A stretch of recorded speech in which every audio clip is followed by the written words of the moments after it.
Welcome back, everybody, to another episode of Success After Trauma, where we bring on special guests.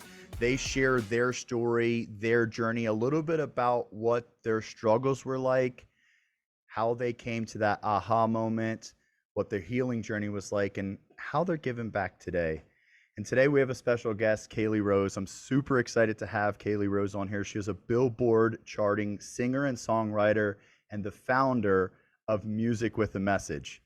Now, I'm super excited to learn a little bit more about what Music with a Message is.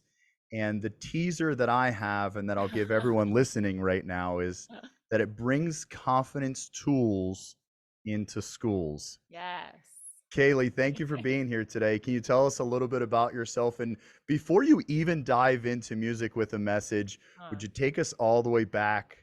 What was it like that? What was the inception for Music with a Message? How did that start in your life? Totally. Well, I mean, you could say it started when I started singing, which was very early. You could say it started when I was bullied when I was 10. But really, it started, I've been a professional singer songwriter for only 5 years. It took me a while to finally get on my path because of a lot of reasons, which we can talk about.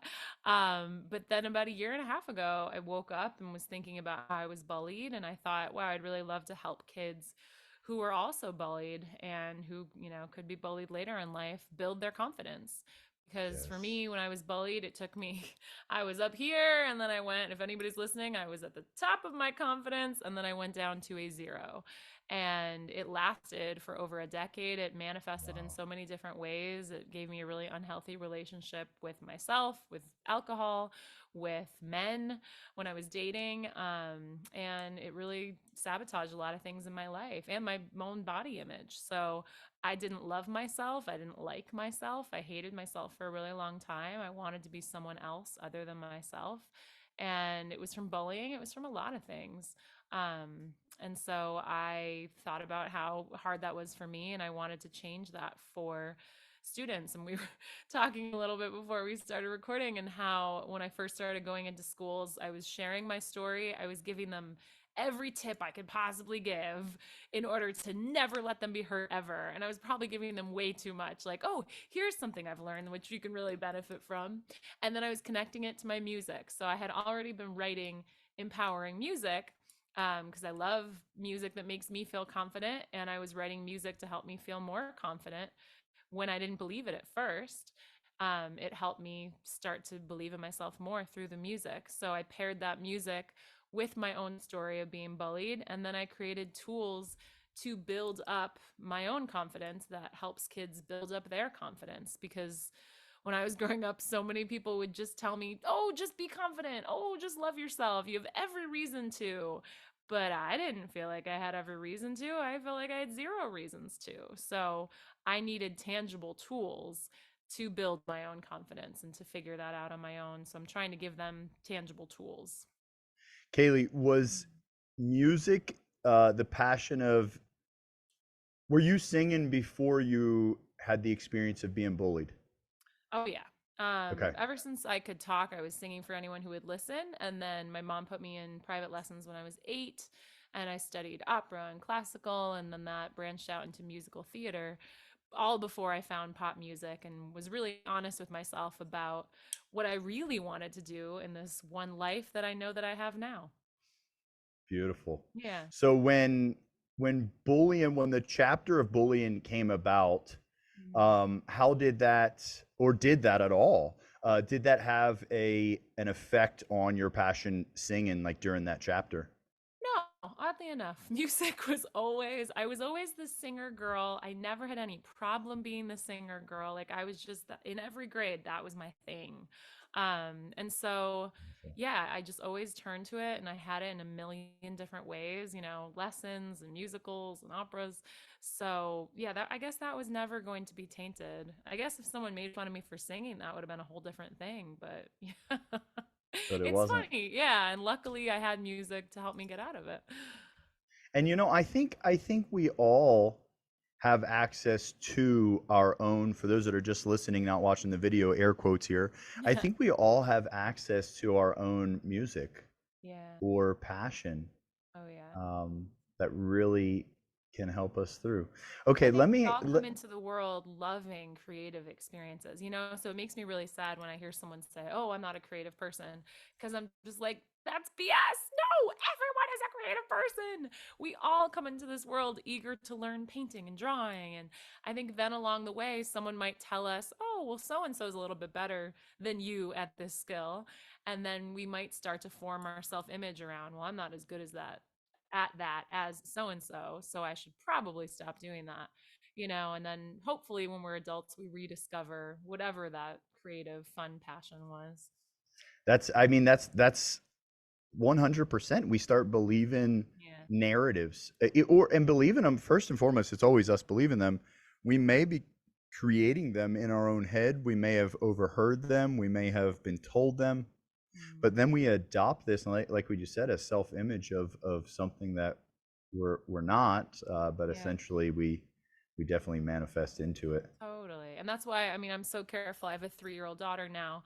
To tell her she's not good at something, that would make her believe that she's not good at it, you know? And so if I find her saying, "Well, I'm not good at this," I inject the word yet into that, Mhm. because just that one tiny word is so it transforms a sentence. "I'm not good at that yet" implies I can work at that, implies that is a skill that I can grow. Yeah, I mean, I love that. That's a, and there's yet can be applied so many places. I love, like, I we don't have enough money for that yet. Yeah. We haven't figured out how to do that yet, and Yeah. all of the things, because it keeps our neurology open internally. When we say I can't do this or I'm not good at this, Mhm. the unconscious mind then just shuts down, like, oh, we don't even have to search for that. That's not their thing. Um, Totally. yeah, Totally. I love that. And I'm working on that right now with, confidence was a part of my life journey. And now I'm working on the money mindset too, because I love what I do so much. I want to be able to give it for free. yeah, of So that's a course. whole other conversation. I'm debating opening up a nonprofit sect of music with a message and trying to figure that out. I like what you said about neurology too, because somebody pointed out to me the other day, "Oh, music works on the subconscious mind." So 100%. they might not even realize that these messages of empowerment are getting into their subconscious, but years 100%. later they could, realize what those lyrics really mean. Because how many of us had a favorite song from childhood that we didn't even realize what the lyrics were saying? So let's have it be positive stuff. So then later they can realize, "Oh, that's what made me think I'm strong?" That is so, so powerful. Yeah. And there's so much that goes into, how music and just sound vibrations and frequencies affect our neurology. And I Yeah. love that you've chosen your gift for to expand the light in the world. I mean, at the end of the Thank day, we all have gifts, and then we Yeah. choose to either expand the light or go the opposite direction. I love that you're saying that. Expand the light. Yeah. That's beautiful because it's everywhere, right? Like I keep saying to myself, we're going to see positive and negative to truly every situation. We're remodeling this Airstream right now. It's had some major hiccups, but I had to remind myself and my husband, we've also had some major blessings. I mean, moving next door to a person who could lift the shell off the frame. If Mm, anybody doesn't know Airstream stuff, they're like, "What are you hmm talking about?" Having a master electrician in the family, so I'm hmm trying to focus on those things instead of, "Oh, this thing broke," and blah, blah, blah. You can hmm just get into that chatter. Yeah, yeah. And being, I love that. I love it's so powerful. In any moment, I'm a firm believer. The law of duality. That for every heads there's a tails, and we're simply going to see one or the other. And Totally. And then what you focus on expands, and absolutely. you can believe it or you cannot believe it, but believing it really, really helps, I believe. And it's helped me in my life. And so once you start to see the evidence of, oh, if I focus on the positive, more positive starts coming to me. Like when you think about hypochondriacs, they believe that they keep getting sick and they keep getting sick. Right, We've right. all known someone like that. So we all know someone who focuses on the positive, and then we look at their life and we're just like, wow, that really works for that person, you know? Right. And then we might Right. as well give it a try, right? Right. And Right. look what Like you've what done it with your story, you know? You've turned it around and changed your whole life. and it's all everything you're saying, Yeah. what we choose to focus on and pay attention to every day. And my journey's been everyone's journey is unique. Well, Mm. speaking of journeys, let me ask you, at what point did you what was it like, or what can you recall when you finally said, "Hey, enough's enough. Mm. I'm going to take back I'm going to establish my confidence. I'm going to live a confident life." Mm. What was that chapter like for you, or where did that aha moment come from for you? Yeah. I want to say it was around like 20, 21. No, after college, so maybe 21, 22, because I spent all of high school wanting to be the girl across from me in French class. She was pretty, she was blonde, she was skinny, she had the older boyfriend, she was cool and popular, didn't want to be myself, wanted to be her. And then, many, many moments in between. And then college, I was just a mess. Like I was trying to find love. I was drinking way too much. I was hoping that I would find confidence by finding a guy that would help give me confidence, you know? And Yeah. then I would always go for like the good looking guys. And a couple times I got them. And then I still didn't believe in myself. I still didn't love myself. And I sabotaged those relationships. So at some point, I woke up and realized, I'm like as young as I'm going to get. I am. All of us right now are as As young as we're young going as to we're get gonna get. and as probably good looking as we're going to get, you know? And I might as well. And I had to realize like I wanted to start healthy eating and love my body and treat myself in a better way because I would binge. I would just binge and occasionally purge, and it was terrible. Yeah. And I wasn't happy, and I felt so lonely, and it was so many things. It was so dark. But working on myself and deciding, like, oh, wait, this is it. This is life. I would like to change it. I would like to like myself and love myself eventually. Because for me, self love was so far off, Yeah. so far off. I didn't even like myself. So I had to work toward, which is what I talk with kids about, work towards accepting myself and finding gratitude for myself. Like, if I can look in the mirror and I don't like my nose, because I at one point went to get an appointment to see about a nose job. Maybe I love myself if I get a nose job. Well, probably not, right? Like we have to love ourselves first. But I went to the appointment and I was super scared because it just seemed like such a big, step. Yeah. So instead, looking in the mirror and accepting your nose and saying, okay, well, at least it's functional. Like that is the bare minimum. And then we can work towards self like, and then we can work towards self love. And I really can say, I really love who I am. I've made decisions to love who I am, and I love the decisions I've made now, you know? So in most social interactions, I like what I'm saying, and in most days, I like who I am. I love that. I Yeah, love, and it's love, love it. possible. So if anyone listening is like, "Oh, I'm so far from that," I promise you, I was at the bottom, deep, deep, deep down. Did you, Greg, have like a turning point or multiple? Yeah. Yeah. There's been a couple, but the biggest one, the first shift for everything was, for me was, really that it really came into a really, really dark moment. And I really was contemplating suicide at this chapter. And I was let's see, I was about 20, I think it was 26 at this Oh, time. And prior to this, I had never considered, like, I was well rooted in a victim mentality based uh, on all the things that happened to me. uh, Like when people would try to share to me, like, hey, you have potential, or do better, or this, why don't you do this? And mm, I really, really, really, like, I remember thinking like, this person just doesn't understand, mm. which obviously the mirror was, I didn't understand. but Yeah. but I remember thinking, like, prior to 26, it didn't even cross my mind like there was possibility for more. I Yeah. was very congruent that, like, we had already peaked, if you will, Uh-huh. and just based on my beliefs. Yeah. And so for myself, I decided to read a book in my darkest moment, and I hadn't read books before that in life. I actually thought all the books were like the snake oil salesman and stuff. No way. Oh, I did. Before 2011, I thought all these books were like all gimmicks and like I Uh, couldn't believe the people that were duped buying them. Like wow. literally. By the way, I was living in the victim mentality. Wow. So So, all books, not even like self-help books, but all books, correct? well, no, self-help is the direction. I wasn't reading Okay. any books before Yeah. 2011, but self-help is the, yeah. Uh, The first book I read was on forgiveness, and it shifted my neurology just enough. huh.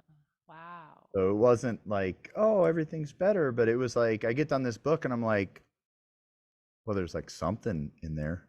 Yeah. And so Again, I'm right? like, If you let me, take one sentence, the book has done its job. boom. Yeah. That's it. Yeah. So that was it. That really took me out like next book. Along the way, um, about 2 or 3 years ago, I went down the rap. Have you ever heard of neurolinguistic programming? I've been getting into it lately. So yes, I Okay. would love to hear more about those. Okay. So yeah, NLP is really it was exciting for me to get into. About 2 or 3 years ago, I went pretty far down that rabbit hole and became an American board certified trainer and started a training academy and really started a journey of self-love Okay. about two So years ago. neurolinguistic programming. Can you give me a definition, please? Yeah, yeah, right. A rough, loose, no pressure Yeah, definition. yeah. So and it's a bit of an esoteric subject, and put it into one sentence. What I suggest to people is that it's the study of human algorithm of how we form decisions and communicate. Ah, And so our mind, I'm not, I don't understand coding on computers, but except ah. for like the lowest bit, we've all probably heard the saying before, if this, then that. Mhm. And so that's what happens in computers. Like everything in coding is a trigger. Like if this happens, then that. Uh-huh. Well, our mind has the same algorithm. And so all of our output is because of earlier input. So if Totally. this, then that. Totally. And then we can manipulate the input. So how you see yourself in the mirror, Uh-huh. that's the input.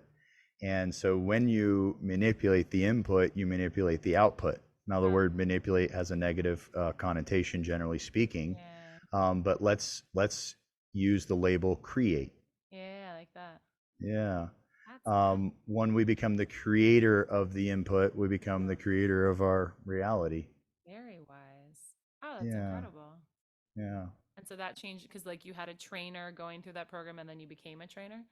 Yeah. Yeah. It Wow. was, for me, it was, my son is 8, slightly on the spectrum. Uh, And so when I first went NLP, I overheard people talking about it and I went for myself.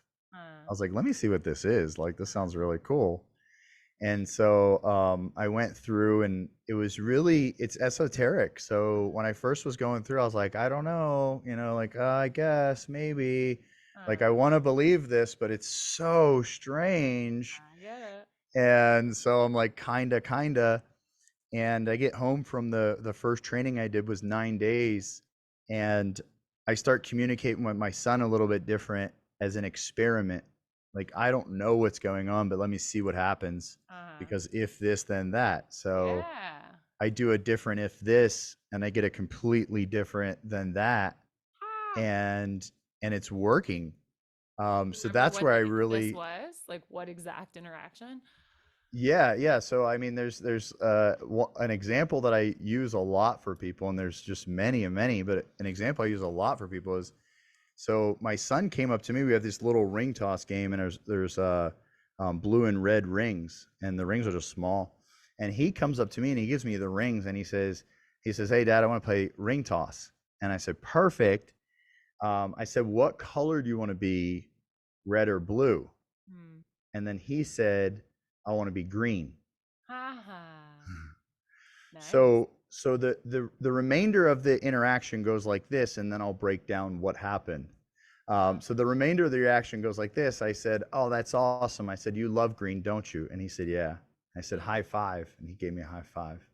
And I said, so we can play, do you want to be red or blue? Ah.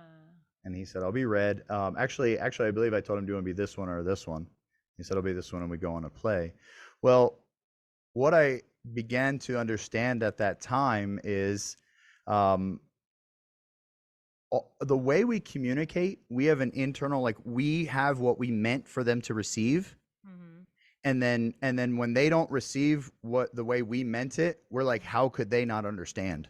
Yeah, But totally. but really it was our communication that did it. Huh. So for example, if I were to say, what color do you want to be? That's an open-ended question. True. And if I say, would you like to be red or blue? I did not say those were the only options. Yes, true. So now the response of green is really an impeccable response. Huh. And I so most disagree people with you would this say you time. can't be green, Yeah. or I didn't ask you that. But Yeah. those wouldn't be true statements because I could go spray paint one of them green. True, true, true, true. So all we did was validate his confession of a desire in which I asked for. Yeah, totally. So you love green, don't you? Favorite color, high five, Yeah. back on track. So interesting. It's And also and interesting. Oh, go ahead. no, please go ahead. Well, so then when you talk about the neural linguistic programming, I immediately thought, oh, that must be when the spiritual aspect came into play, but not, right? You got into this So stuff it and was. later the spiritual aspect came in? No, so it definitely was. My Huh. spiritual journey definitely began with NLP. Huh. NLP is not any claim of spirituality or anything of Huh. that nature. However, NLP starts asking you to work with your unconscious mind.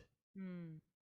Well, until you've ever done work with your unconscious mind, it can be a bit weird because you're unconscious of this portion of your mind. Totally. So I'm asking you to work with something that is unknown. I can't tell you where it is or how it is, but you Yeah. have to trust yourself and work with it. Well, this started opening me up to spirituality as a whole because, as we know, we can't quite tell someone how to do spirituality. Totally. And so once I became open to it and became receptive to it, in the last 2 years, I've just been receiving all the information I need and trusting myself and allowing myself to be guided.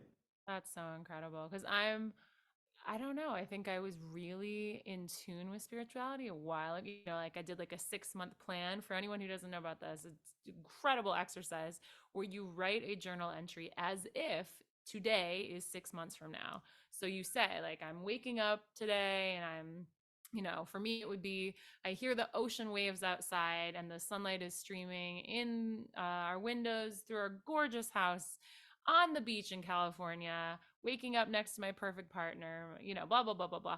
Go throughout your day. Everything is exactly as you want it to be, as if it's happening in the real moment.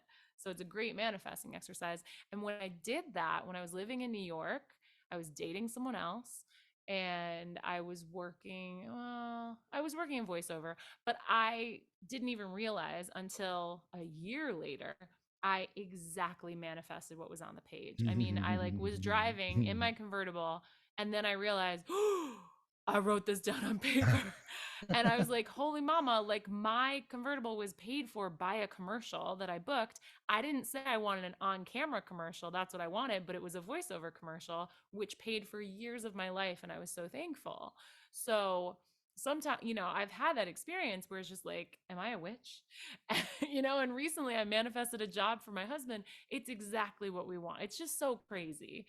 And then I think I get a little scared, and I'm like, am I very powerful? Because it feels You kind of are. like the earth and the tectonic plates shift in order to get those things to fruition. But recently I've been thinking, like, no, I want to be more aligned spiritually because I miss that. And I want to have trust and faith because that's the thing. I work hard. I can put my head down and be the hardest worker, but that's not allowing faith and trust to come in.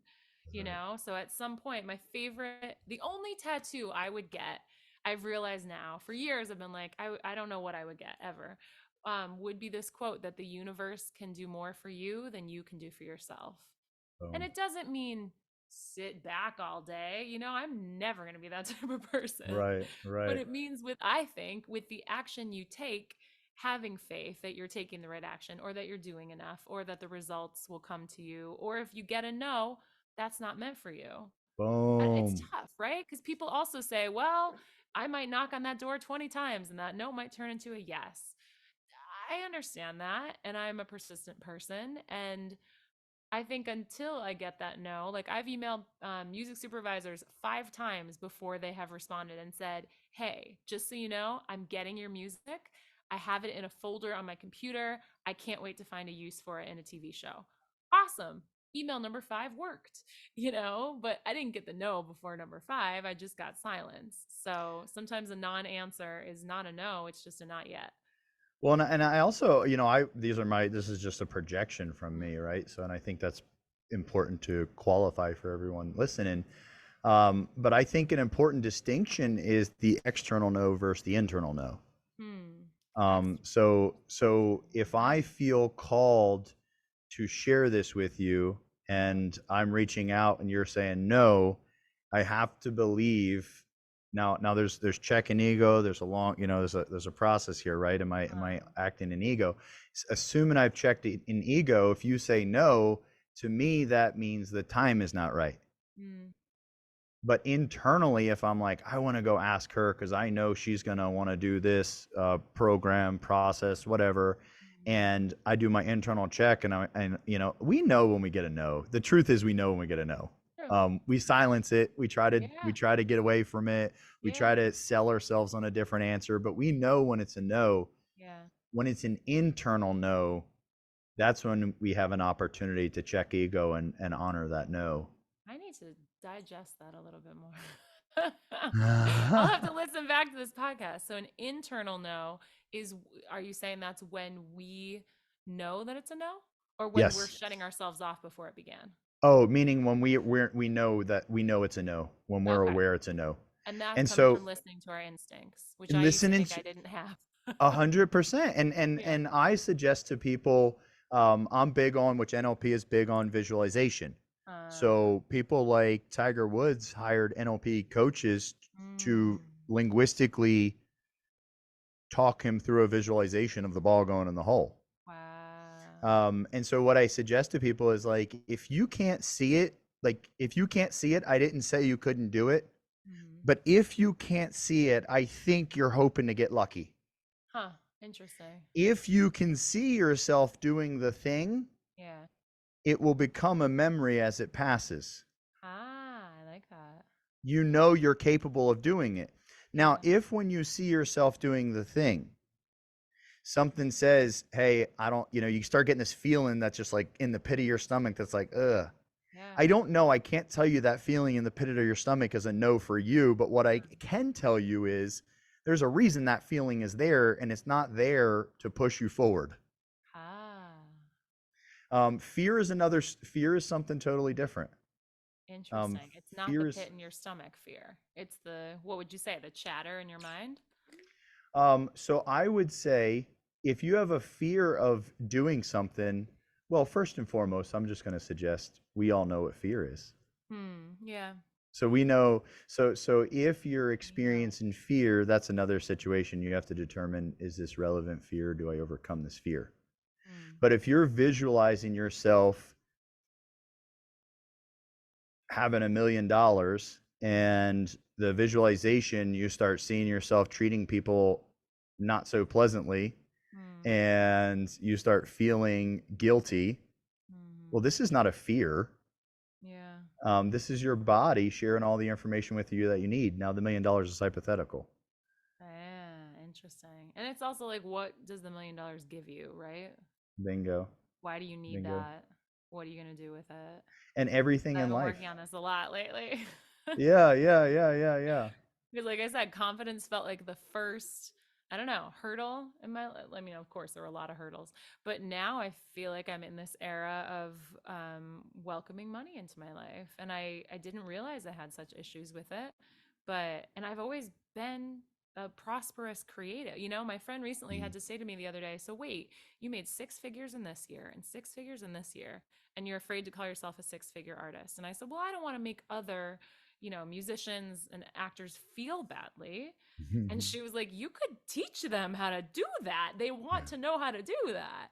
And that was kind of earth shattering because I don't know. I don't want anyone to think I'm uppity or, it's so interesting. So now this is my next, I don't know how we're talking about this. Like, oh, it's okay. It's so I love it. interesting. Yeah. Yeah, I Let think me people need this, right? I'd like to share with you Mm. so something I've recently went through with a mentor of mine. Uh, And probably within like the last 6 months, I had a mentor of mine asking me some business questions. Hey, what are you doing with this? How are you doing that? And she said, well, why don't you consider this? And I said, well, I don't want people to think that I'm doing it for the money. hmm. And then she said to me, and this was a huge shift for me. She said, oh, she said, so it's more important to protect not your people than it is to serve your people. Ah, And I was like, oh, shoot. because the Like, money I'm going allows to you to cut serve the down, people, right? I'm going to stop my mission. Like, I'm not doing this thing to serve Yeah. my people because there's a group over here that wouldn't buy from me that would think I'm just doing it for the money. So Right. I'm going to protect these humans so they don't have that feeling about me. Yeah. And the protection of these humans comes at the cost of serving my people. Interesting. See, And it, I've put excuses on it. I can be right where you are, but then I can give an excuse for myself, which is, oh, but it's kids. Oh, but it's schools. So I shouldn't charge anything, But then I've had people telling me, but schools have budgets. And if they don't use those budgets, they lose those budgets. And so, like, but I don't know. I had a big question mark as to how I should charge, what I should charge. And then I learned what other people charge, and I still can't get at that level. And I'm just like, well, why not? I know what I do is so valuable. Like, if I had had these skills, my thoughts have been with me every single day of my birth to now.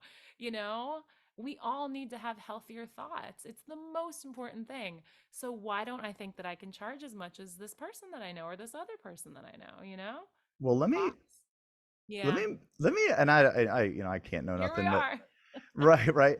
talking Um, about this. So I have to assume, of course, like money is just an exchange of energy. Like you're of that, is that belief? You I hold that belief do as well? believe that. Okay, Yeah. okay, okay. I assume so. There's And something then to it. so now think about, and again, this is just projection, opinion. Yeah. I was speaking to a friend of mine. This was maybe about 2 years ago, and we had been friends for a long time, and she was purchasing a course of mine. It was $5,000, and that Uh, was a lot of money for her position and her time. uh, And she said, Greg, that's a lot of money.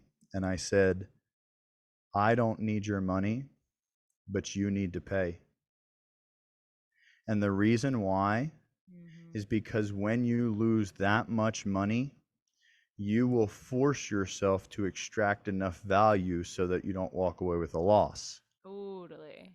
Okay, You'll so work when hard, the you'll school, focus. Yeah. so now think about possibly, it's just a suggestion, but Mm, compartmentalize how you would like to do your give back. mm, So part of you, your heart is like, I'm going to give some stuff to people, yeah. right? So figure out how you're going to do your give back because like that's compartmentalize that. That's part of Yeah. you. That's the essence. Like I get that energy from you. So Totally. compartmentalize that and then realize if the more the school pays, the more they will honor your systems and help these students and the more you'll create change. Yeah. And I want to create change. I want to reach every single kid. I really, really, really want to help. So Because think focusing about it, on like how. if the school's like, yeah, we'll let you go in that class, no problem. Mm, No one has a second thought. Like if a week later, if they're like, what was the lady that went in that class? They don't even know your name. yeah. But if they pay you $10,000 to show up in 6 months, I promise everyone knows your name in that school and they're honoring your system because they need to get their money back. They need to That's show their investors that, like this really worked. Yeah. I hope this is valuable for everyone listening because I think a lot of people struggle with this, right? Yeah, I think so. Not just me. I'm still in the midst of it, so Yeah. I don't want to I don't want to sound too cool for any of the listeners. Like, No. No, it's helpful. um, And being a creative, there's that stigma, the starving artist. So yeah. I came out of an Ivy League school and thought, okay, all my friends are bankers and in finance and all of these different professions. And here I am, the artist, and that was just a different mentality. And so that's how I thought of myself, and kept myself small for a long time. Tell me a little bit about, while we're here with the school, Uh, tell me a little bit about Music with a Message. yeah. It's a beautiful, beautiful school assembly program. I bring in music and I tell them my own story of being bullied and I give them the steps to build their confidence. And I tell them exactly what you can do on a daily basis, on a broader scale. We have dance parties. I get them up and using hand instruments, and I give them so many opportunities to exhibit confidence during the program because I want them to know that if they're a little bit brave right now, then they're going to be a medium sized brave later and a bigger brave and a bigger Boom. brave. And so we're building on those skills and teaching them all about how to love themselves. And we have so much fun. And I get them after my song Stand Up. I ask them to talk about times when it's good to stand up for themselves or others. And then it starts this assembly wide conversation. I mean, all the kids it's amazing to see how much they want to be involved. So that's why I've made it even more interactive and participatory because I have them doing like choreographed motions with me and I teach them power poses and how making their bodies big will help them feel more confident. And I get Yes. very into, I hate how people say fake it to make it. I hate that. Um, Because, yes, I might not feel like doing a Wonder Woman pose right now, but if I think that I'm faking it, it's going to feel inauthentic, you know? So Beautiful. it's a tool, power poses, using a confident voice, writing down our wins, using affirmations. They're all tools. And if I know about them, I don't use them, that's my choice. You know, if I have a piece of paper and I'm going to cut it, I can rip it. It's not going to be as clean of a line. I can use scissors, a tool, to get that straight line. And so now that they have these tools, they can choose to use them or not. Yeah, that's beautiful. Yeah, I That's just hate that beautiful. fake it till you make it thing. It's not that, you know? I don't think that works. I am of the I'm 100% on the same. I definitely am, like, fake till you make it is how you go broke. But I am of the same fabric how you said of having the term, the label that I use is act as if. Uh, But I'm with you, like, we don't want to fake it. Act no. as if for me is like in my mind, like every day, like I think what it well, it kind of goes like this. This is hypothetical, but you Yeah. ask someone, say, "Hey, what are you working so hard for? You're missing all this time with your family." And they say, "So I can make this amount of money." Uh, And then you say, "What do you need to make this amount of money for?" And so they can have time and financial freedom for their family. And then yeah. I say, "Well, just stop going to work." See? Yeah. And so what we realize is sometimes, the thing that we're going for doesn't even quite make sense for us. I slightly lost my train of thought, so No, well, you you can't dive stop back in. going to work, right? You need to also feed your family and clothe your family and have shelter. So I want to be able to have all of those things and also spend time with my family, right? And some people would say, "Oh, you can't have it all." But you can if you believe that you can. I don't know. Is that kind of where you were going with that? Yeah. 'Cause what do you tell them after they say, "Well, I still have to go to work," you know? well, well, if someone said to me, "Well, I still have to go to work," I would just say, oddly enough, and I do forget what I was talking about. But while we're here, let's talk about it. But this is from the lens of NLP. What I would say is, why do you still have to go to work? Hmm. And then you would say something like, "Well, I have to feed my family and Yeah. clothe my family and so on and so forth." And I'd say, "Well, what did people do before work? Or what do Hmm. minimalists do?" So you True. can go to work if you want. True. Um, but what I suggest is, like you said, you can have it all. So oddly enough, if you need to feed and clothe your family, then feed and clothe them and then enjoy the time together. Yeah. Um, Totally. and we're all, And and the other thing is, like, we're allowed to make a whole bunch of money too, but yeah. realizing what does it do for us, or what does it do, um, what is the end result, and does it benefit us, does it excite us, does it motivate us, and really being honest with ourselves what we're after. Totally, because I've known a lot of rich people who are not happy. You Yeah. know, I had a friend who was in finance, and she would call me at like 3 a.m. crying and just be like, "I would rather be an aerobics teacher." And I was just like, "Do that," you know? Like, who knows? Do She it. could have built That's right. built That's an right. aerobics empire, but what's the money giving you if you're so miserable every single hour of the day? That's right. That's not, it's not just money for money's sake, you know? It's what money can give you. It's you think it'll promise you happiness.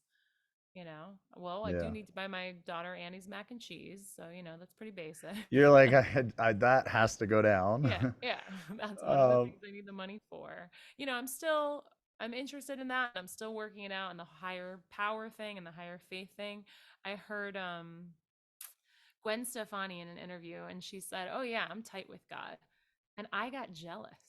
Like ha. God was a hot guy. Like I was just like, "Oh, Gwen Stefani is really tight with God. I want to be that tight with God, you know, and faith, whatever you know, universe, I call it all the same thing." Yeah. But I thought that was so interested in having that faith. So I don't know. I really like how you talked about your journey with that too. One, and I like to think about it in terms of like, we'll talk money for a moment, but Mhm. insert whatever next. Yeah. Like when we think about money, money is just a form of energy that we exchange. You know, the piece of paper is it's represents energy, Hmm. and like I spoke to someone one time. I said, what they had pretty lofty goals, and they said, I want to make a whole bunch of money. And I said, well, what's your goal? And they said $100 million. And my question was, why did you stop there? Now, Mm-hmm. look, I don't care where you stop, but you said a whole bunch. That's not even 1/10 of one single billion, but Elon Musk has a couple hundred of those things with a B. Yeah. Why And not? then so just realizing that that level of energy exchange exists, Hmm. and then you'll have to try to convince me, and forgive me, I don't think you'll be too successful, but how is he any more worthy than you? That's a big component that helped me get into pop music because it was like I'm made of skin and bones and blood and teeth and all of the things. So is that person living my dream Period. life. Period. What's the And difference? they just decided they would go for it. Yes, and they maybe have different experiences that led them to that, but experience is something I can build. Skill and education is something I can work on. Well, and here's the thing, like they definitely have different experiences that led to that, Yeah. as you will definitely have different experiences because your legacy will be unique just as everyone else's mine will be, and Yes. everything. Like Yes. when we go for it, we collect our experiences along the way. Yes. Yes. And do And the you whole think it's thing is all exciting. Go ahead. mindset? Like to that person who's saying, I want to make, what was it, 10 million? 100 million. 100 million. Oh, my number is 10 million. That's funny. Because when you said even bigger, I was like, oh, wow, his number's bigger than mine. Good for him. Um, how do you, like, is it all a mindset thing and taking All action? mindset. It is Or is all it mindset. both? Huh. It is all a mindset. So there's and we can connect more if you just if you like this information, but I am. 100% all a mindset. So we are, and anyone listening, you guys can just Google this, and people have been listening. I talk about this subject a lot. Fascinating. So Yeah. we're taking in up to 2 million bits of information every single second into our mind, Wow. but we're only consciously processing about 126 bits of Wow. information. And then so and I can share examples at a Really? different time of how we delete the rest of this information. Uh, Well, we have a physical part of our brain called the RAS, or the reticular activating system. okay. And this part of the brain, what it does, it's like a bodyguard for the mind. So 2 million people line up to get into Club Greg every single second. And then the RAS in a nanosecond decides 126 metaphorical people that get to come into the VIP room, or my conscious awareness, or what I call reality. Huh. The way the RAS picks the 126 that comes in, it selects the 126 that has the highest evidence for that which I believe to be true. Uh-huh. Okay. So if you go to church, they'll say you have to believe it to see it. Yeah. Well, there's neuroscience evidence for this. Interesting. The RAS is the factor of like if someone was in a faithful relationship and their partner had not cheated, but they began to believe it, they Mm. would literally begin to find evidence for it, and actual evidence for it. It didn't happen. They'll find actual evidence because in the 2 million, now this is a belief that I have, but in the 2 million that exists every second, Uh-huh. all possible options exist. Uh-huh. Interesting. And if we want a different reality, I know it sounds crazy for a lot of people, but No, if we no. just shift our beliefs, our RAS now has to show us different evidence because we now have new beliefs. So the Yes. new evidence is the new reality. Woohoo. So if Okay. we believe that we are Blowing worthy my of money, mind. Like if we Yeah. believe that money just flows through, like I believe that, like the way I believe about money myself Uh, personally, and for everyone listening, like I believe that money flows through me. uh, So it's not a stopping point for me. uh, And because I keep it moving, I am a good steward of the resource. interesting. And so I picture it like it's a river flowing in front of me. And Uh, then my goal is to widen the river. And so I and it's not that widen you're the not river. putting money in your savings, right? That's where I'm kind of like, if you put it in your retirement, it's still flowing. And so I, who I'm not a Yeah. financial advisor, if you will, Yeah. but personally, I say if you park any money in any type of account, Uh, it's depreciating faster than the little tiny bit of interest it gets. So uh-huh. essentially, all money has to go to work or it'll go broke.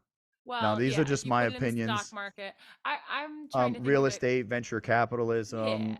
there's so many ways to keep it flowing and growing. Because I mean, if you think of it this way, if you have it in a savings account, it's helping that institution give other people money when they need it. You're keeping it there. Furthermore, Yeah, like, and listen to everyone flow, listening to flow, this. flow. I'm just trying to Like, observe the flow. I want to offer my Fascinating. disclaimer, like this is just my opinion. Yeah, yeah, But for everyone listening, like think about now, by the way, have some type of reserve is my opinion. Okay. Have a rainy day fund, something, some totally. type. Okay. I can But see it. if your goal is to save money, Uh-huh. like think about at some unconscious level, there's a belief that there's some shortage mentality of like, we got to store up for the winter. Yeah.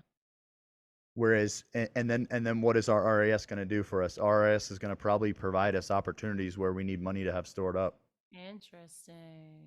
because we Interesting. believe we need to have money stored up. So the RAS is looking for evidence that we need to have money stored up, So true. It's i.e., like we talked problems. about, yeah, if you look around a room, you can see the good and the bad in everything. It's just like Yeah, that. yeah, yeah, That's the reality that you create. yeah. Interesting. It's I wild, like really just appreciate this allowing yourself. conversation. Yeah, yeah, yeah, yeah, yeah. I love it.